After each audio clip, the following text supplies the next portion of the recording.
Friends, welcome to Nila's kitchen. நம்ம இன்றைக்கி என்ன பார்க்க போகிறோம்னா, ஒரு ரசம் எப்படி செய்யலான்னு பார்க்கலாங்க. அதுக்கு புளி ஒரு சின்ன நெல்லிக்காய் சைஸ் அளவு கரைச்சி எடுத்துக்கலாம்.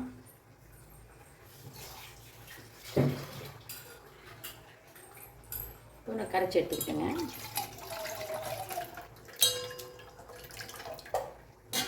இப்போ ஒரு 2 தக்காளியை அதே மாதிரி கரைச்சி எடுத்துக்கலாங்க. தக்காளியை கட் பண்ணி அதில் உப்பு கொஞ்சம் போட்டு பிசைஞ்சு எடுத்துக்கலாம். பாருங்கள், இப்போ நான் கரைச்சதே எடுத்துக்கிறேன். எகைன் இது கரைச்சி தண்ணி எடுத்துக்கலாங்க. பாருங்கள், இப்போ ஒரு மிக்ஸி ஜாரில் சீரகம் ஒரு 1.5 டேபிள் ஸ்பூன் அளவு, மிளகு ஒரு 1/2 ஸ்பூன் போட்டுக்கோங்க. இதை அரைச்சிக்கலாம். இது கூட ஒரு பூண்டு கட்டியை முழுசாக போட்டு அரைச்சிக்கோங்க தோலோட. இப்போ கொத்தமல்லி தழை கொஞ்சம் தண்டாக பார்த்து போட்டுக்கோங்க, அது டேஸ்ட்டாக இருக்கும் ரசத்துக்கு. இப்போ கருவேப்பிலை கொஞ்சம் போட்டுக்கலாம்.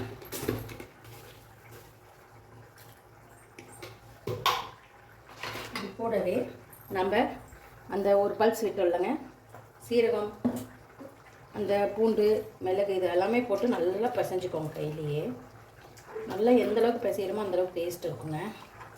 ரசத்தை பொறுக்கவும் நம்ம கரைக்கிறது தாங்க டேஸ்ட்டு. இப்போ இது கூட மஞ்சத்தூள் 1/4 சிட்டிகை, அவ்வளோதான். நல்லா கரைச்சிக்கோங்க. இப்போ நம்ம தாளித்து விட்டுறலாங்க. ஒரு பாத்திரத்தை வச்சுக்கலாம். பாருங்கள், பாத்திரம் நல்லா காஞ்சிருச்சு. இப்போ ஆயில் ஒரு ஸ்பூன் அளவு ஊற்றிக்கலாம். ஆயில் நல்லா காயிட்டும். பாருங்கள், ஆயில் நல்லா காஞ்சிருச்சு. இப்போ கடுகு, வரமிளகாய் ஒரு 3 பச்சை மிளகாய் எடுத்துருக்கேன், போட்டுக்கிறேன். பெருங்காயத்தூள் கொஞ்சம் போட்டுக்கலாம். இப்போ நம்ம இந்த அரைச்சொல்லாங்க பூண்டு, சீரகம், மிளகு அதை கொஞ்சம் போட்டுக்கிறேன்.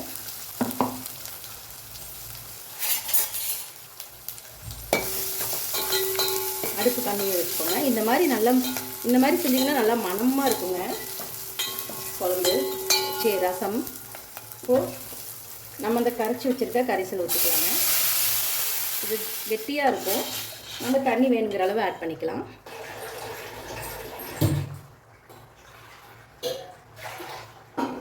நான் தண்ணி வேணுங்கிற அளவு ஆட் பண்ணிட்டேன். ஏன்னா ரொம்ப திக்காக இருக்கும் ரசம், தண்ணி மாதிரி தான் இருக்கணும். உப்பு மட்டும் கொஞ்சம் கம்மியாக இருக்குது, நான் உப்பு ஆட் பண்ணிக்கிறேங்க டேஸ்ட் பார்த்துட்டு. அவ்வளோதாங்க. இது ஒரு கொதி வந்தோடனே ஆஃப் பண்ணிடலாம். நல்லா ரசம் கொதிச்சு வருது. அப்போ கொஞ்சமாக தண்ணி ஆட் பண்ணிக்கலாம். கருவேப்பிலை, கொத்தமல்லி போட்டுக்கலாம். அந்த பபிள்ஸ் வர இடத்துல தண்ணி ஊற்றிக்கணுங்க. போட்டு புதினா, கருவேப்பிலை, கொத்தமல்லி போட்டு ஆஃப் பண்ணிடலாங்க.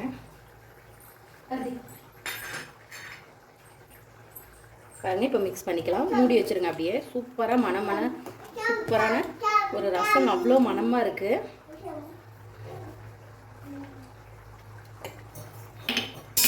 அருமையான ரசம் ரெடிங்க. கண்டிப்பாக நீங்களும் இந்த மாதிரி ட்ரை பண்ணி பாருங்கள். ட்ரை பண்ணி பார்த்து கமெண்ட் பண்ணுங்கள். இந்த வீடியோ பிடிச்சிருந்தா லைக் பண்ணுங்கள், ஷேர் பண்ணுங்கள், மறக்காமல் சப்ஸ்கிரைப் பண்ணுங்கள். இன்ஸ்டாகிராம் பேஜும் ஃபேஸ்புக் பேஜும் ஃபாலோ பண்ணிக்கோங்க. தேங்க்யூ ஸோ மச் ஃபார் வாட்சிங். பாய்.